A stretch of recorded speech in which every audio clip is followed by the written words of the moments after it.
Hello everyone, this is StrawberryShorty here with a review of Tormented Souls for the Switch.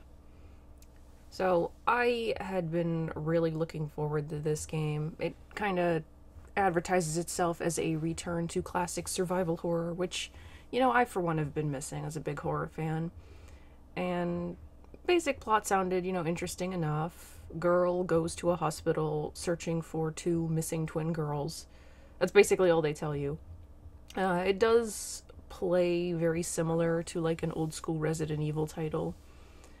And if you were a fan of the unique camera angles, you will probably like this game. It does have some great angles, but there were a few times where the camera angles made me run in the wrong direction. And since there are like a couple trap areas and some enemies you can encounter, that was a bit of a problem. So, I don't know where to start with this game. Because, it's got a lot going for it. I think it's a step in the right direction, but despite all of the positive reviews, I had a lot of problems with it. I would say kind of the one thing that ties a lot of these problems together is, like the original Resident Evil, this game has limited saves, where you need a recording tape in order to save your game. And I think this is something we really should do away with, especially if you are an indie game.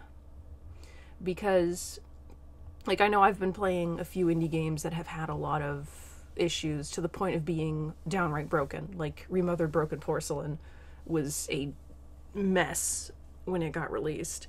And here, this game isn't that bad, but there are some issues. Because of the limited saves and just early on you're not getting a lot of these recording tapes, I did not save for a very long time. I would try to put off saving as much as possible. And so I did save my game once near the beginning, and then I played for hours without saving. And at one point when I saved the game and I went into the save menu, I got a message that was one of those, are you sure you want to load? Your game data will be lost type of messages. And it's what is this? I'm not trying to load. So I canceled out of that and was able to save my game. The next time I got that message, and that was the next time I tried to save, first I noticed that even though I'd been saving up my recording tapes and had 4 of them, there was only 1 in my inventory, and I'm what's going on here? And then I was well, I gotta save because I've been playing for hours. So I go to save, and I get the load message again. But I don't realize it because I'm so eager to save, and I click accept, and the game freezes, and I lose hours of progress, and that's infuriating. And around this time I noticed that there is definitely some kind of item glitch, where quantities of items will decrease. So, if you're reloading or continuing, keep an eye on that. You may need to keep doing so until your inventory is right. I heard some people had this happen with, a particular key item late in the game. I thankfully didn't experience that, but it's definitely something you want to be cautious of. But going back to the save issues, so I'm replaying to regain my hour's worth of progress, and if you've ever had something like this happen to you, you know that it can really kind of suck away your ability, your desire to play the game. And while I'm, trying to recover those hours of progress, the software encountered an error and needed to close. And I lost all of my progress again. This happened yet another time. I think I managed to recover my progress, save my game, but then that happened again afterwards. And then last night it happened a final time. After I beat the game, there's one last thing I had to do to trigger the ending cutscene. And I do the thing I have to do, and the game crashes. And I had not saved, because there's the game has multiple endings, and so there's a point where they advise you save if you want to get all the endings. So I had saved there, and I didn't bother saving while dealing with the final boss. So it's I'll have to redo the final boss all over again just to view the ending cutscene. So I ended up just watching the ending cutscenes on YouTube, because it's enough is enough. Ugh. And so this is a really big problem, because the lack of save tapes, especially early on, makes you hesitant to save. But then all of the crashes and similar issues make you really want to save, and you really can't win. And this made every other glitch or issue just 10 times worse because you couldn't just save freely. Other issues I encountered, sometimes the voice acting did not match up with the subtitles. Not necessarily the biggest issue, but worth noting.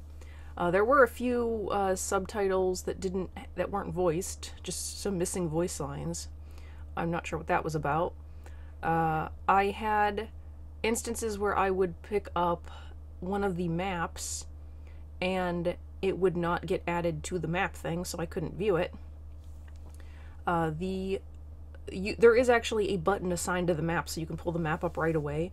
But for some reason, it's not in plain sight. It's hidden on the back of the map. So when you pick up the map, you have to turn it around and notice that's there. I didn't check every map, but I will say the first map you get actually does have the wrong button. It says right trigger, and you actually have to press down the left trigger. So that's another issue. Let's see, what else was there? There's an issue with monsters where, like, the first time you encounter a monster, it's in an area that is mostly narrow, and the monster won't appear until you reach a slightly bigger area. But when I saw this monster, I hadn't saved yet, and I had no weapons, so I ran back the way I came and saved my game. And then when I returned to that area, even though the monster couldn't see me, it automatically knew where I was. And this is not normally an issue where the monsters will automatically know where you are, but it zeroes in on me, and I'm in a narrow area, and so I can't... Basically, like, you can push against it as it's attacking you, but you have to keep doing this until you get to the open area and can run away from it. So you're guaranteed to suffer a significant amount of damage, and healing items are also somewhat limited in this game. And then there's also, of course, the inventory glitch. So I ended up restarting the game twice to avoid this problem, because this is very early on in the game. And, like, there were just issues with where monsters would spawn. Like, if you saw a monster and you got scared and just like, oh, get out of here, I darted back out into the hallway and went back into the room, and suddenly the monster is right in front of the door. And sometimes if the monster is right in front of the door, they can attack you before you can even get a hit in. So that is, you know, another problem. So the little things like this all kind of mix together to kind of bring down the game experience. Some of the puzzles I also thought were, like, really hard, and I'm not sure how you would ever, you know... And even, like, I ended up using a guide at one point, because... Largely just because I was worried about missing stuff, and with the crashes, it's like, I don't want to waste time trying to figure this puzzle out. And there are, like, maybe as a nod to older games, there's a bit of load time between rooms. And, like, I appreciate the reference, but when you're trying to recover progress, it's not a fun thing. So I ended up just using a guide, and even then there were some puzzles I ran into trouble with, like that freaking TV puzzle. I think you need to turn the dial a specific way to start with, because they're like, oh, you start on this symbol and you turn the dial this way, and I think you actually, when you're getting to that symbol, you need to turn the dial right to get to it, otherwise it won't work. That's my belief, because I tried that puzzle like 6 times and could not solve it.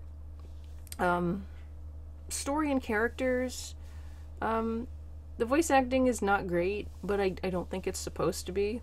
The lead protagonist voice actress is very clearly Canadian. You could tell. But there aren't a lot of characters, and I do think that's a bit of a problem. Like, I prefer to run into more characters. Like, they also bring back being able to examine things, which I miss terribly. There's a cool, like, typewriter effect when you do it, but there's not enough to examine, and most of the stuff, like, there's a lot of stuff she can't examine, even though it's something that would definitely catch your interest. And then, like, a lot of things will be repeated. Like, you can find a coffin, and if she examines the coffin, it's like, no way am I looking in there. And she'll say that anytime she finds a coffin, and it's like, okay, that's getting a little repetitive. So yeah, there's not a lot of characters, and the story, in some ways, ends up being a little predictable. I'll save that mostly for the spoiler section. I'm probably going to end up doing this review with, like, just images instead of footage. There's not a lot of footage to show. Like, I don't want to spoil what the the area looks like. I do think that the area has some good design things. It's definitely very creepy. I was scared more than a few times while playing. And like, yeah, there's, like I said, it has a lot going for it, and I do think it is a step in the right direction, but I hope that they patch these issues. Like, the Switch version did just come out, but I think some, like, I was looking online, and I do think some other people have experienced these issues, too, for other consoles. So, yeah, who knows about that. Let's see, anything else I wanted to say? I think I pretty much tackled everything.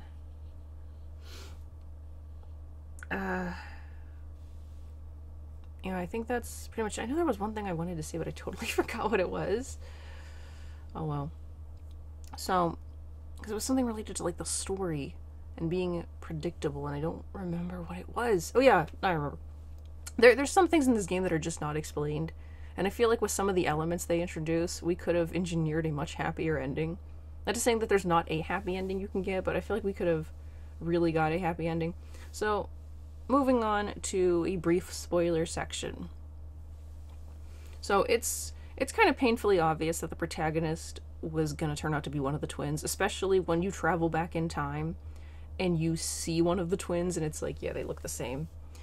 And I did notice watching like a Let's Play, like the watching the ending thing that I mentioned that I had to watch, that the past scene was in grayscale, and it wasn't in grayscale for me. So, like, is it supposed to be in grayscale?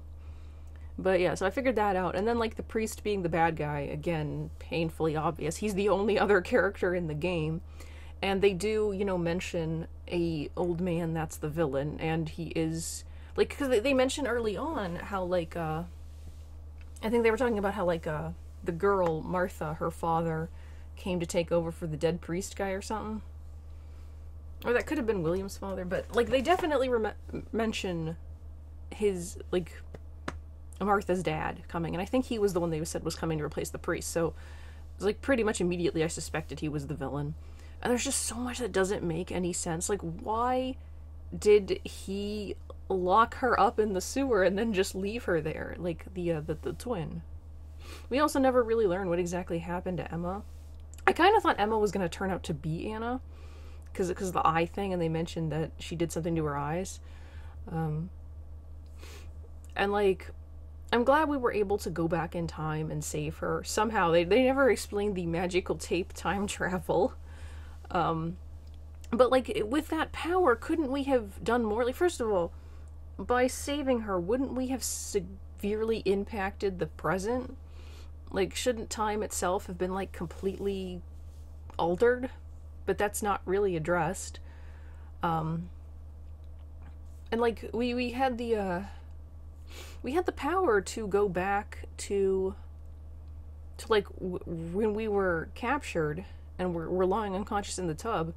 So why didn't we go back there and, like, write a note for William and be like, hey, William, Noah's the bad guy, he's gonna poison your wine, he's got Anna trapped underground.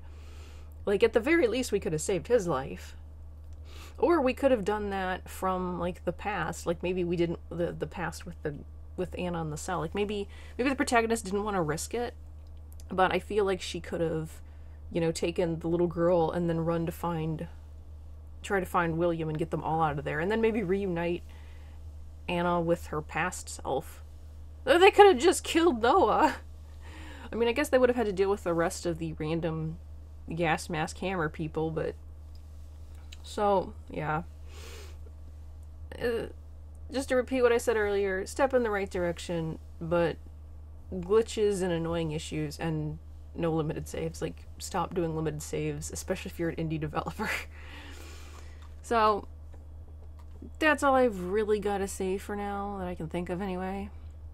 Oh yeah, the combat has a dodge mechanic. It doesn't work perfectly, but I didn't hate it. Like, not bad for a game in the style of old school games. So, anyway, thank you so much for watching. Please leave a comment, and I'll see you next time. Bye!